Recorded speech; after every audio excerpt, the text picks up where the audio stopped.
नमस्कार, जय हिंद, वंदे मातरम। मित्रों, उज्ज्वल कला से आरटीपी में आपका स्वागत है, अभिनंदन है। इस वीडियो में मैं डीएलएड थर्ड सेमेस्टर के छात्रों के लिए संस्कृत विषय से संबंधित अगला जो प्रश्न लेकर उपस्थित हुआ हूँ, ये सारे प्रश्न मोस्ट इम्पॉर्टेंट है। 101 से 142 तक के यह प्रश्न इस वीडियो में आप देखेंगे। तो चलिए मित्रों, हम लोग वीडियो को स्टार्ट करते हैं। इससे पूर्व मैं आपसे एक रिक्वेस्ट करना चाहूँगा कि जो लोग अभी तक हमारे इस चैनल उज्ज्वल कला से आरटीपी को सब्सक्राइब नहीं किए हैं, प्लीज़ हमारे इस चैनल को सब्सक्राइब कर दें तथा बेल आइकन दबा दें। चलिए आइए हम 101 नंबर का प्रश्न पढ़ते हैं। तत्पुरुष समास के भेद होते हैं। तत्पुरुष समास के कितने भेद होते हैं? ऑप्शन अ है 6, ब है 8, स 12, द 18। तो इसका सही आंसर हो जाएगा option A. Is correct answer 6। 102 number का प्रश्न आपके स्क्रीन पर। बहुब्रीहि समास के भेद होते हैं। ऑप्शन है अ 2, ब 6, स 7, द 8। तो बहुब्रीहि समास के जो भेद होते हैं ऑप्शन के हिसाब से ऑप्शन अ बिल्कुल ही करेक्ट आंसर 2। अगला क्वेश्चन है, निर्मक्षिकम में कौन सा समास है? ऑप्शन अ है बहुब्रीहि समास, ब द्विगु समास, स द्वंद्व समास, द अव्ययी भाव समास। निर्मक्षिकम में समास पूछा गया है, तो आप देख रहे हैं कि निर एक उपसर्ग है, अव्यय है, इस वजह से निर्मक्षिकम में समास होगा अव्ययी भाव समास। तो option the correct answer. 104 number का जो प्रश्न है, चंद्रशेखरा में कौन सा समास है? ऑप्शन अ है अव्ययी भाव समास, ब है तत्पुरुष समास, स बहुब्रीहि समास, द द्वंद्व समास। चंद्रम शेखरम यस्य स, चंद्र शेखरम यस्य स। चंद्रमा है शिखर पर जिसके अर्थात शिव जी का बोध हो रहा है। तो तीसरे व्यक्ति का जब किसी विग्रह बोध हो तो वहाँ पे बहुब्रीहि समास होता है। तो इसका ऑप्शन स इज करेक्ट आंसर। अगला क्वेश्चन है 105 नंबर का प्रश्न, त्रिलोचन में समास होगा। त्रिलोचन में समास होगा। ऑप्शन अ है द्विगु, ब द्वंद्व, स तत्पुरुष, द अव्ययी भाव समास। त्रिलोचनम, त्रिलोचन समाहार। त्रिलोचन यानी तीन आँखों का समूह या समाहार। तो यहाँ पे आप देख रहे हैं कि त्रि एक संख्यावाची शब्द है जिससे द्विगु समास का बोध हो रहा है। तीन आँखों का समूह, तो option A is correct answer हो जाएगा। अगला जो 106 नंबर का प्रश्न है वह है, यशोधरा में कौन सा समास है? ऑप्शन अ है द्वंद्व समास, ब बहुब्रीहि समास, स द्विगु समास, द अव्ययी भाव समास। तो यहाँ पे यश को धारण करने वाला अर्थात राजा तीसरे व्यक्ति का बोध हो रहा है। तो इसका जो ऑप्शन ब है वो इज करेक्ट आंसर हो जाएगा। 107 नंबर का प्रश्न, समुद्रम में कौन सा समास है? ऑप्शन अ है द्विगु समास, ब बहुब्रीहि समास, स अव्ययी भाव समास, द द्वंद्व समास। समुद्रम में समास पूछा गया है। तो यहाँ पे आप देखेंगे स एक तरह से उपसर्ग लगा हुआ है, तो इसमें अव्ययी भाव समास हो जाएगा। ऑप्शन स इज करेक्ट आंसर। अगला देखेंगे 108 नंबर का प्रश्न है, हरिहरौ में कौन सा समास है? ऑप्शन अ है द्विगु समास, ब अव्ययी भाव समास, स कर्मधारय समास, द द्वंद्व समास। हरिहरौ, हरि माने विष्णु, हरौ माने शिव। तो जितना विष्णु का महत्व है उतना ही शिव जी का महत्व है। तो यहाँ पे आप देखेंगे दोनों ही पद की प्रधानता है, तो इसलिए इस शब्द में द्वंद्व समास होगा। Option the is correct answer. 109 number का प्रश्न, नवरत्नम में समास बताना है। नवरत्नम में कौन सा समास है? ऑप्शन अ है द्विगु, ब बहुब्रीहि, स द्वंद्व, द अव्ययी भाव समास। तो 9 रत्नों का समूह, तो 9 क्या है? एक संख्यावाची शब्द है, इसलिए इसका जो ऑप्शन अ हो जाएगा बिल्कुल करेक्ट आंसर हो जाएगा द्विगु समास। 110 नंबर का प्रश्न है, लंबोदर में कौन सा समास है? ऑप्शन अ है तत्पुरुष समास, ब कर्मधारय, स द्वंद्व, द दिगु। लंबम उदरम यस्य स, लंबा है उधर जिसका, अर्थात गणेश जी का बोध हो रहा है, तो इस तरह से विग्रह करेंगे लंबम उदरम यस्य स, तो इसमें जो है आपका बहुब्रीहि समास हो जाएगा। लेकिन ऑप्शन में बहुब्रीहि समास नहीं है, तो यहाँ पे आप देखेंगे कि उदर माने होता है पेट, पेट की विशेषता बताई जा रही है। लंबा है जो उदर, तो पेट की विशेषता बताई जा रही है, तो यहाँ पे जो समास हो जाएगा ऑप्शन ब इज करेक्ट आंसर, कर्म धारय समास।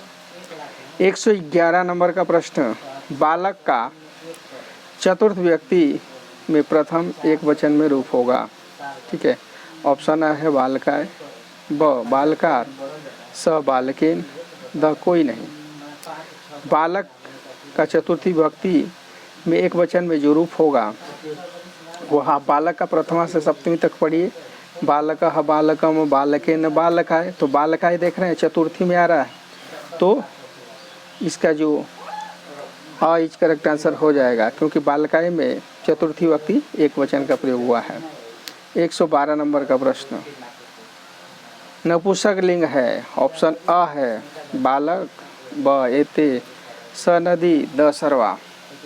नपुंसक लिंग इसमें शब्द पूछा गया है, तो इसका आप देखेंगे बालक पुल्लिंग हो जाएगा, नदी स्त्रीलिंग हो जाएगा, सर्वा बहुवचन में जा रहा है, तो ऑप्शन ब इज करेक्ट आंसर हो जाएगा एते। 113 नंबर का प्रश्न, पितु किस विभक्ति व वचन का रूप है?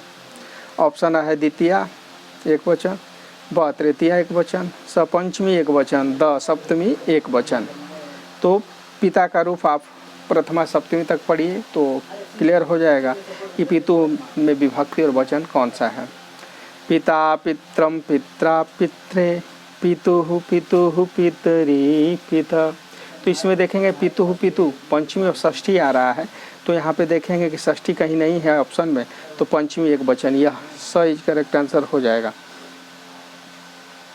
अगला 114 नंबर का प्रश्न, धेनव का विभक्ति और वचन है, यानी धेनव जो शब्द है इस शब्द में कौन सी विभक्ति और कौन सा वचन है? ऑप्शन अ है प्रथमा द्विवचन, ब द्वितीया द्विवचन, स षष्ठी एक वचन, द सप्तमी एक वचन।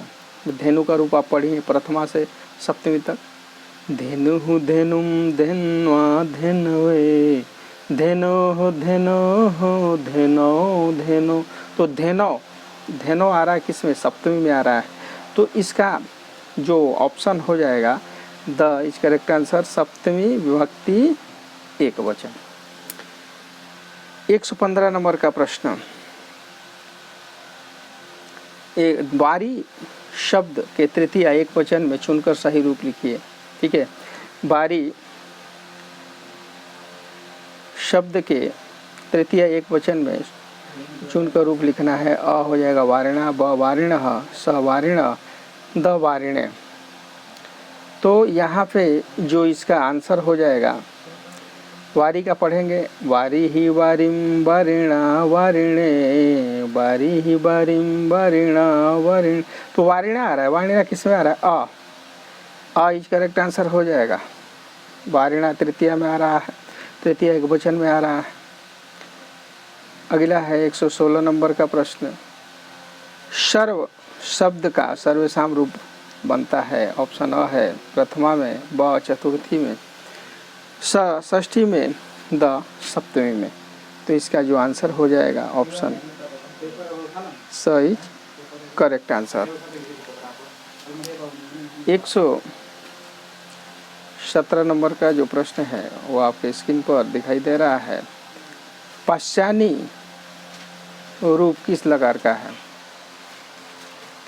पश्चानी रूप किस लकार का है? ऑप्शन अ है लट लकार, ब लोट लकार, स लिट लकार, द लंग लकार। तो इसका जो करेक्ट आंसर हो जाएगा ऑप्शन ब लोट लकार। 118 नंबर का प्रश्न, पठेत किस लकार का रूप है? ऑप्शन अ है लट लकार, ब विधिलिंग लकार, स लिट लकार, द लोट लकार। तो फठेत में लकार बताना है तो इसका ऑप्शन ब इज करेक्ट आंसर, विधिलिंग लकार। 119 नंबर का जो प्रश्न है वह है पंचमी विभक्ति में कारक का चिन्ह होगा।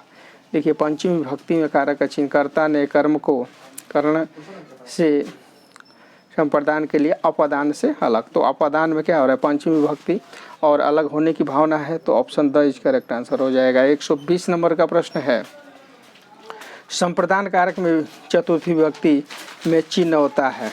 ठीक है, तो इसको आप देख लेंगे। ऑप्शन अ है के लिए, ब पर, स को, द से।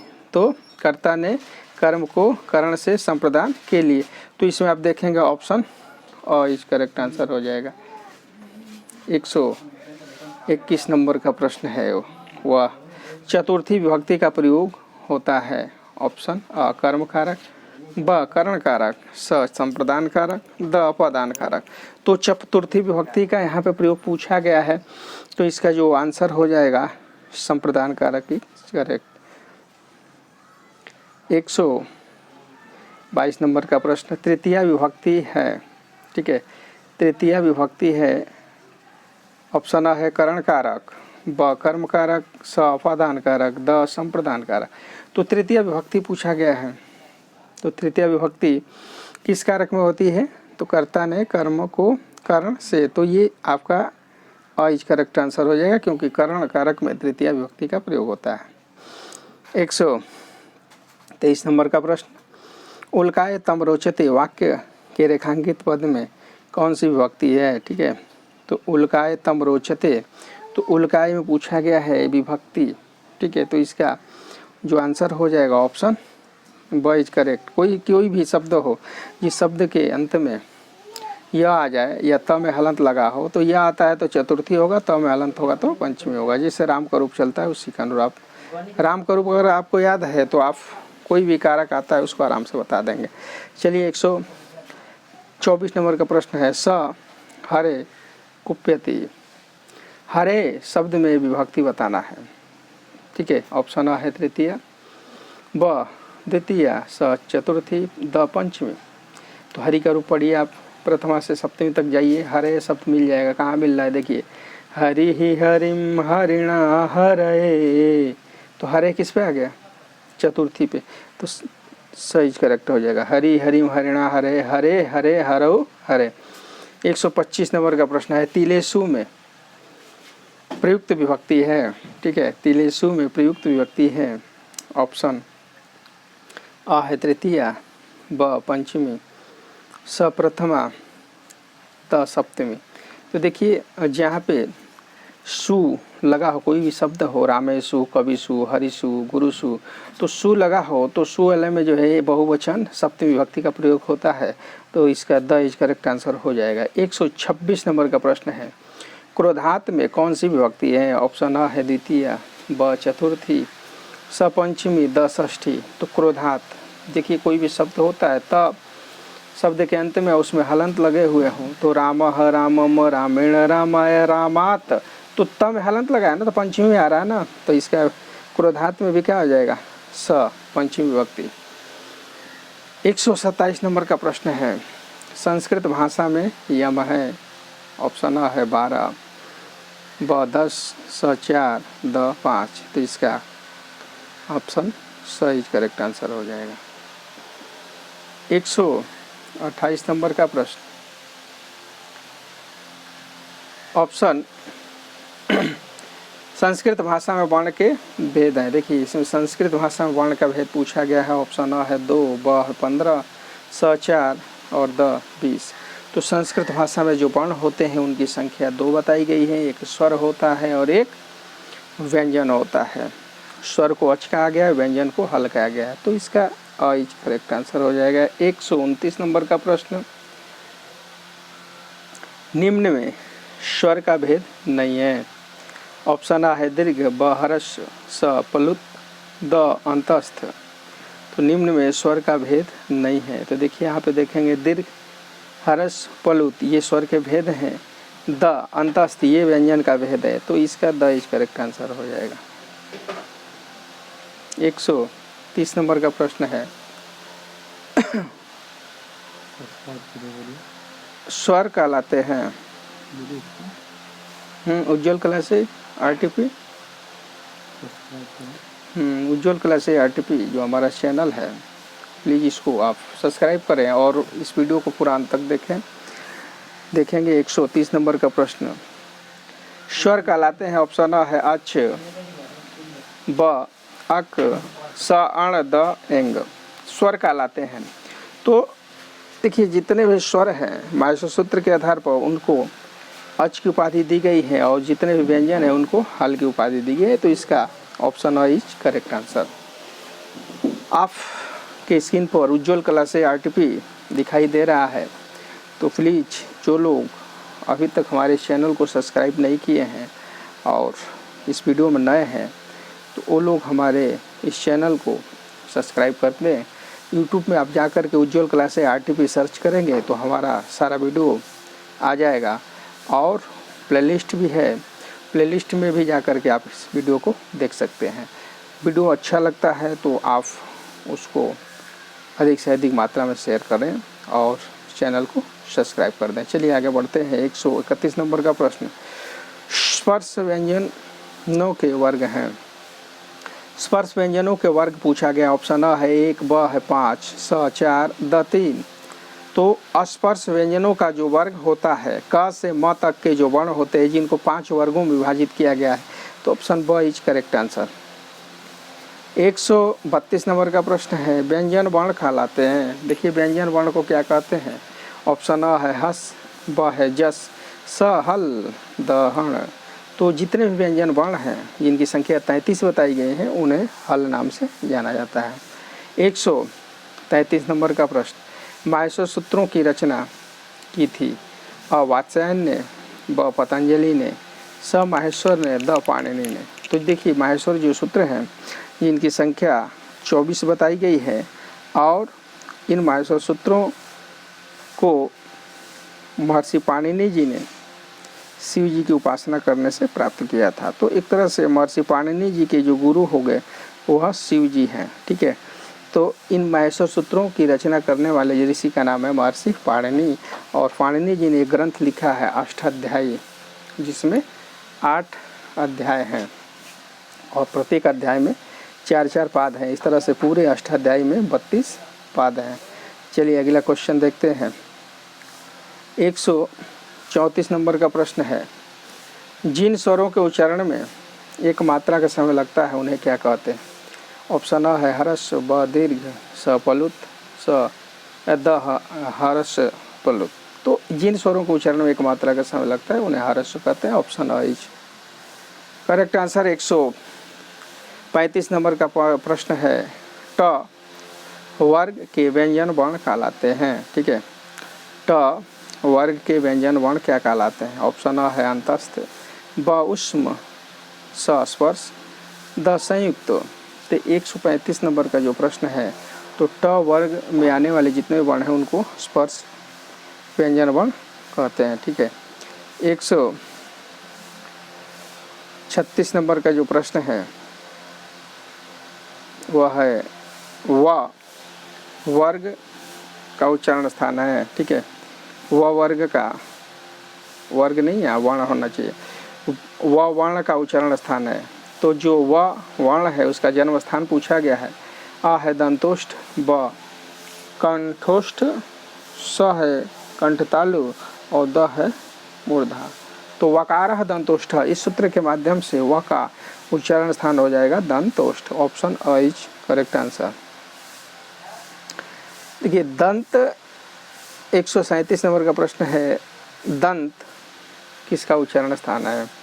ऑप्शन अ है फ, ब ट, स ल, द स। तो दंत किसका उच्चारण स्थान है। तो इसमें आप देखेंगे लृतु लसानाम दंता, लृतु लसानाम दंता। तो इसमें देखिए ल वर्ण आ रहा है, तो ऑप्शन स इज करेक्ट आंसर। 138 नंबर का जो प्रश्न है वह है ज वर्ण का उच्चारण स्थान है। ठीक है, ज वर्ण का उच्चारण स्थान पूछा गया है। ऑप्शन अ है तालु, ब कंठ, स दंत, द मूर्धा। तो ज वर्ण का जो उच्चारण स्थान हो जाएगा ऑप्शन इज करेक्ट आंसर। इचु यसाणाम तालु। तो इचु यसाणाम तालु इस सूत्र के माध्यम से ज वर्ण का उच्चारण स्थान तालु हो जाएगा। 139 नंबर का प्रश्न है, यह वर्ण का उच्चारण स्थान कौन सा है? ऑप्शन अ है मूर्धा, ब कंठ तालु, स दंत, द तालु। तो यह वर्ण का उच्चारण स्थान पूछा गया है, तो इसका जो आंसर हो जाएगा तालु, इचु यसाणाम तालु। तो इचु यसाणाम तालु, इसमें देखिए यह वर्ण आ रहा है, तो इसका option the is correct answer हो जाएगा।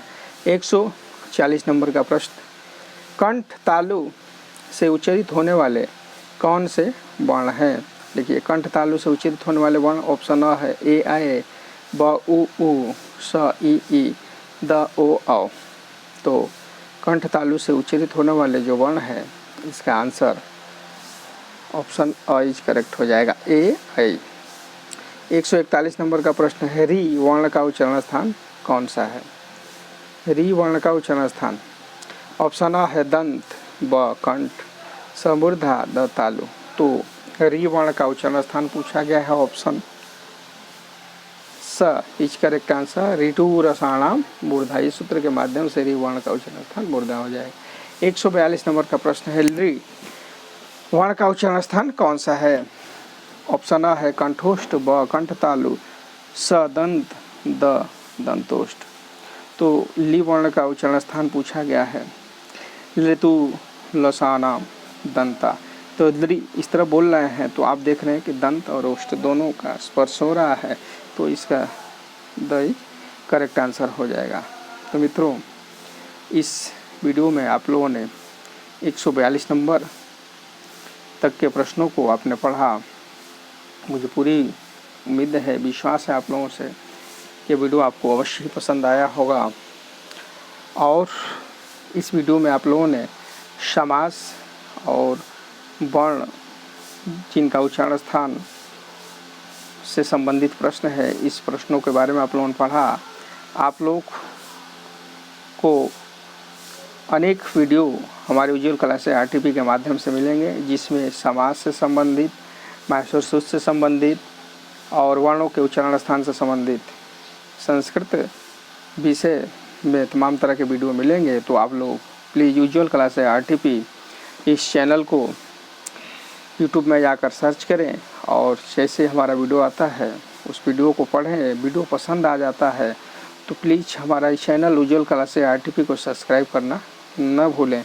कमेंट के माध्यम से बताएं कि यह वीडियो आपको कैसा लगा, और वीडियो को सब्सक्राइब करके बेल आइकन दबा करके दोस्तों मित्रों में से अधिक मात्रा में शेयर करें। इन्हीं आशा विश्वास के साथ मैं आप लोगों से इस वीडियो में विदा लेता हूँ। फिर आपसे अगले वीडियो में मुलाकात होगी। तब तक के लिए जहाँ रहिए सुरक्षित रहिए। जय हिंद, जय भारत।